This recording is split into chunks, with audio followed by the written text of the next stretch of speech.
When we're looking for answers on how to find our purpose, we rarely think to turn to fairy tales. We'll usually peruse the bookstore's self help section or watch self professed gurus on YouTube. But the reality is, fairy tales have endured time for good reason.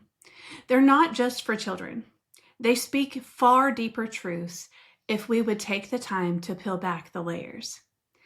Fairy tales show us purpose unfolding through choice, patience, and courage, often before the person living it understands what they're becoming. Today we'll discuss the Brothers Grimm's The Brave Little Tailor and the Six Swans.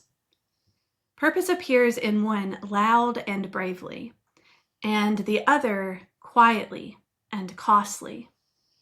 Together, these stories offer a fuller picture of what it means to follow a true calling, especially when the path looks nothing at all like we imagined. For the paths that we choose, or that choose us, are always full of peril and hardships. In The Brave Little Tailor, a poor tailor kills 7 flies with one blow. And this sparks a courage in him that would totally change his life. He stitches the words 7 at one blow in his belt. When he shows it to the others, they assume it means that he's killed 7 beings or people with one blow. And the tailor does not correct them. And he doesn't lie, though. I think that's a good point. Throughout the story, with the help of others' misassumptions, some really good luck, and a lot of courage, he faces giants, survives impossible tasks, and eventually becomes a king. At the end, it wasn't strength that made the tailor successful. Instead, he found his purpose and his way through life with his wit and with his confidence. At first glance, the tailor appears to be a trickster character whose blind luck, along with his natural ability to creatively manage resources, wins at life through deceit. But I feel like this is a misunderstanding, though. Yes, he doesn't correct people when they falsely make assumptions, but he also proves time and time again that he can accomplish any task before him. He made his way by being confident in his own ability. This story also shows the power of faking it until you make it, I guess. The tailor believed he could do anything before the evidence actually existed. And that's manifesting on a quantum level. Sometimes our calling asks us to act as if we already belong there. The Six Swans tells a story about a young, beautiful princess whose 6 brothers are cursed by their evil stepmother to become swans.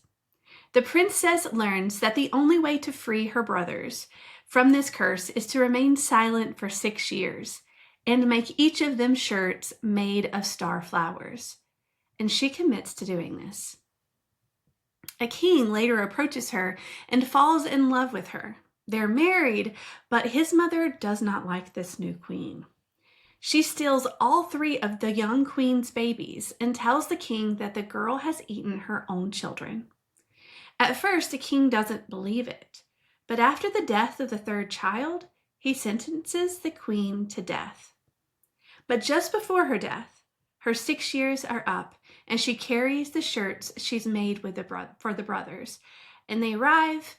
The curse is broken, and the queen is finally able to tell the king what really happened to their children. The 2 of them, along with her brothers, then live happily ever after, and the king's evil mother is sentenced to death. This is one of the more powerful stories I've read of the Brothers Grimm. It tells us an uncomfortable truth, that sometimes purpose is not loud, visible, or rewarded in the moment. The path to purpose can be lonely and costly, and fueled by nothing but an inward direction. The story also reveals another disconcerting reality. We don't all get to choose our purpose.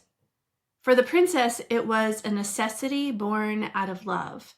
Her purpose wasn't ambition, but devotion. The story reminds us that true purpose may require restraint rather than action.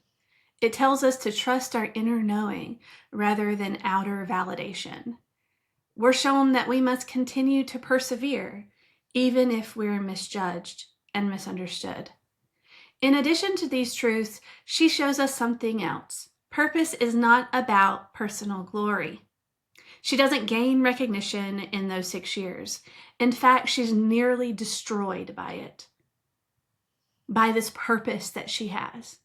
If chosen consciously, purpose can be anchored in meaning rather than an outcome. Purpose isn't always about becoming more visible, in other words.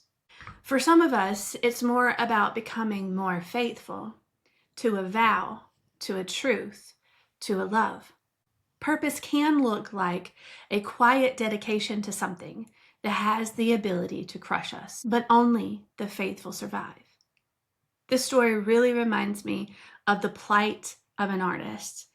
And I use the term artist loosely here. I mean, visual arts, photographer, designer, writer, screenwriter, anything. It doesn't matter. A creative. I feel like oftentimes we see other people around us on social media or in life succeed in a way that we wish we could succeed, when in fact our purpose may not align with that type of visibility. It's a quiet devotion. And I do feel that many creators, at least I know I'm speaking for myself, feel like I didn't choose this, it chose me. So this makes this story very relatable to me. And I'm sure it does for others. And if it does, please do let me know, because I'd love to know that I'm not alone here. Read together, these tales suggest something essential. Purpose does not have a single shape. Sometimes it asks us to speak boldly and wear the belt before we feel truly ready to do so, just like in the brave little Tailor. But other times it asks us to keep going quietly, even when no one understands what we're doing or why it matters. Purpose is revealed through how we live, not how quickly we arrive. In part 2 of this mini-series, we'll look at more fairy tales that explore calling and identity and becoming, and how their wisdom still speaks clearly to our lives today. I have gathered a few creative writing prompts for the writers out there, and if you're interested in those, I will leave them below. As always, thank you for watching.